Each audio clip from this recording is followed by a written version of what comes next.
ঠাকুরের রাঙারাতুল চরণে কোটি কোটি প্রণাম। প্রণাম জানাই জগৎলক্ষ্মী শ্রী শ্রী বড় মায়ের রাঙারাতুল চরণে প্রণাম নিবেদন করে একটি সত্যম আশিস ভক্তবদার শ্রী শ্রী বড়দার রাঙারাতুল চরণে প্রণাম নিবেদন করি বর্তমান আচার্য নিবেন রাঙারাতুল চরণে তিনিও প্রবীণ বাবু সহ ইষ্ট পরিবারের সকল সদস্যের সঙ্গে শ্রীচরণে প্রণাম নিবেদন করি। তো দয়াল ঠাকুর এবার এসে তিনি আমাদেরকে যারা আমরা তার চরণে স্থান পেয়েছি তাদের বিশেষ করে যা তিনি দিয়েছেন, তিনি বলছেন এবারে যা দিয়েছি তা যদি তোমরা ঠিক ঠিক মতো প্রতিপালন করো তাহলে আমার আর দীর্ঘ বছর ধরে আমাকে আর হাসতে হবে না। আমাদের নৈমিত্তিক জীবনে, নিত্য নৈমিত্তিক জীবনে তিনি আমাদের কাছে পঞ্চবর্ণীর কথা বলেছেন, সপ্তর্ষির কথা বলেছেন। এই পঞ্চবর্ণী এবং সপ্তর্ষি এগুলি প্রত্যেকটি সৎসঙ্গ আমরা তার চরণে আশ্রয় পেয়েছি, তারা যদি এটা প্রতিপালন করে চলি তাহলে আমাদের এই জীবন সার্থকতায় পর্যবেক্ষিত হবে অনিবার্য। তিনি এমনি করে হমি দিয়ে আমাদেরকে বলে গেছেন। এই পঞ্চবর্ণী হচ্ছে কি তিনি বলেছেন একম এবার দ্বিতীয় শরণম, তিনি এক এবং অদ্বিত, তাকেই আমরা অনুসরণ করব। কিন্তু আমরা দেখি বিভিন্ন দেবদেবীর মানে প্রভাব আমাদের জীবনে আমাদের উপরে প্রভাবিত হয়ে আছে তারা। তো আমাদের যে ভক্তি এবং শ্রদ্ধা সেগুলি যদি ওই জনে জনে বিতরণ করে দিই তাহলে প্রাপ্তি আমাদের কতটুকু পাওয়ার থেকে মাঝখানে মুড়িয়ে দেখি আমরা মানে আমাদের অপেক্ষা ছিল সেটার পূর্তি হবে না। তো পূর্বেশ নামা প্রহিতা প্রবুদ্ধ শরণম, পূরণকারী প্রবুদ্ধ ঋষিগণ যারা তাদেরও স্মরণ লইতেছি। যারা আমাদের পূর্বজ যারা ঋষি এই পৃথিবীতে এসেছিলেন তাদেরও স্মরণ নিয়েছি। তদ্বর্তানুবর্তীন পিতরের শরণম, এবং আমরা দেখছি ওই তদার্থ অনুবর্তী আমাদের পিতৃগণের স্মরণ লইতেছি। এই পিতৃগণ মানে তাকে অনুসরণ করে যারা চলে তারা সবই আমাদের পিতৃতুল্য, মানে আমাদের প্রত্যেকটি সত্তাকে এই সত্তামুখী করবার জন্য তাদের প্রয়াস থাকে। তো সুতরাং এমনি করে এই যে পঞ্চবর্ণী বলেছেন, তারপরে বলেছেন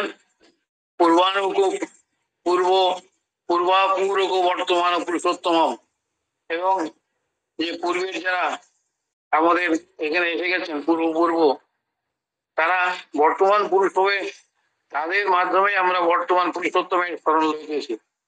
এই তো এবার দ্বিতীয়ম, এই তো এবার সৎকর্ম, এই তো এবার শাশ্বত শরণম। এই জন্যই এই আর্যায়ন যেটা এই তো এবার দ্বিতীয়ম, যে দেবার্জয়ম মানে আর্যরা যারা আমাদের পিতৃপুরুষ যারা আমাদেরকে এই পৃথিবীতে রেখে গেছেন তাদেরও আমরা স্মরণ লইতেছি। এসো এবার সদ্ধর্ম, এইগুলি হচ্ছে আমাদের যেগুলি আমরা এখানে প্রতিপাদন করলাম সেইগুলি হচ্ছে আমাদের প্রকৃতপক্ষে ধর্ম। স্মরণ নিচ্ছে নিত্য নৈমিত্তিক।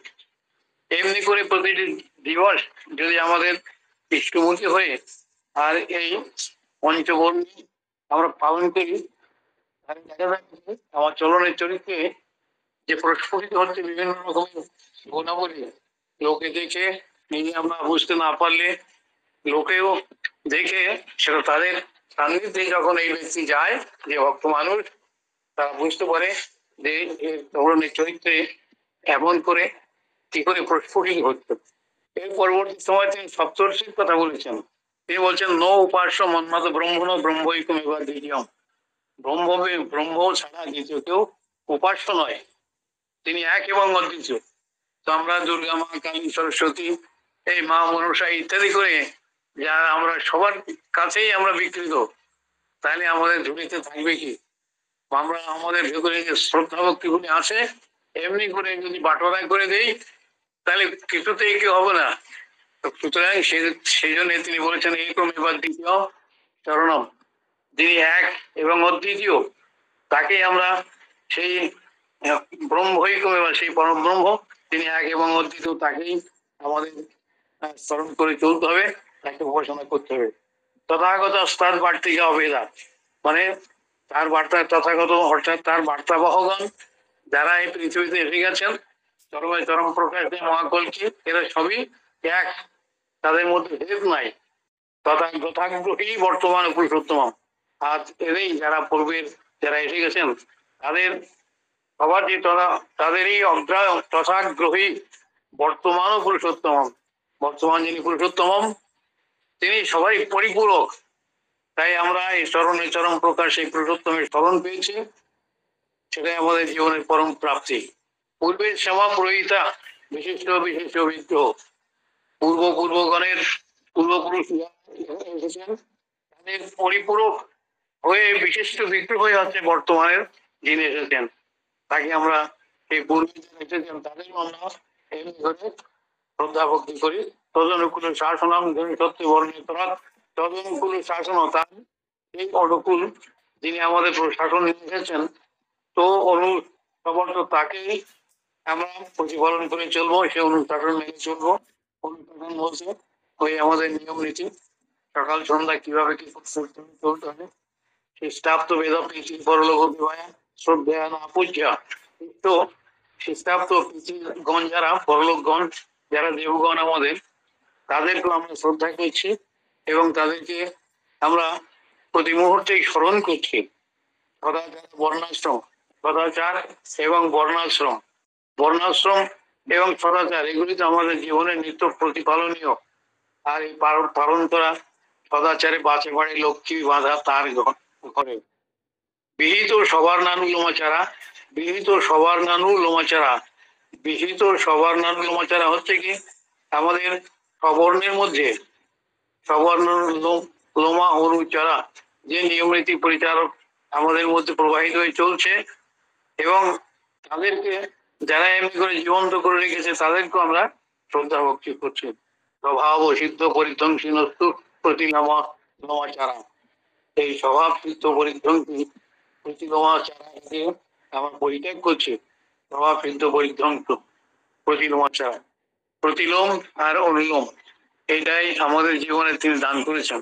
সুতরাং চরমে চরম প্রকাশ মহাকল্কি রূপে তিনি এই পৃথিবীতে এসেছেন, তার যে অবদান সেগুলিকে প্রতি পদক্ষেপে আমরা এমনি করে প্রতিপালন করে চলি, চরিত্রায়িত করি, তাহলে দেখা যাবে যে আমাদের এই জীবনে আমাদের মুক্তি মোক্ষ আমাদের করতলগত এই সবাইকে আমরা সানুগ্রহে এমনি মানে নিবেদন করব সবাইকে। প্রভুর যে নিয়ম নীতি সকাল সন্ধ্যা প্রার্থনা আমাদের করতে হবে, এবং প্রতিটি দিন যেন আমার মানে বাজে না হয়ে যায়, মানে অকেজ না হয়ে যায়, অর্থাৎ ইষ্টমুখী চরণের যেগুলি প্রত্যেকের আমার প্রতিবেশীর সঙ্গে ব্যবহার, আমার ঘরে যে সদস্য বৃন্দ আছে তাদের সঙ্গে কিভাবে ব্যবহার, তাদেরকে আমার ইষ্টমুখী কি করে তুলতে হবে, পাড়া প্রতিবেশীকে সবাইকে কিভাবে করে তুলতে হবে, এগুলি আমার দায়িত্ব। তুমি তোমার নিজের নিজ পরিবারের দেশের ও দশের বর্তমান ও ভবিষ্যতের জন্য দায়ী। ঠাকুর অনুকূলচন্দ্র সবাইকে এমনি করে দায়িত্বশীল করে তুলেছেন। আমরা সবাই তার চরণে এসে অর্থাৎ তার চলনে এসে এই দায়িত্বশীল হয়ে উঠি, আমাদের ব্যক্তিত্ব প্রসারিত হয়ে আমাদের সমাজ আমাদের দেশ এমনি করে পুষ্ট হয়ে উঠুক, সেটাই আমাদের জীবনে কাম্য। সবাই সুস্থ থাকুন, ভালো থাকুন, নিশ্চময় হয়ে থাকুন। জয় গুরু। আমার সময় হয়ে গেছে হয়তো। জয় গুরু।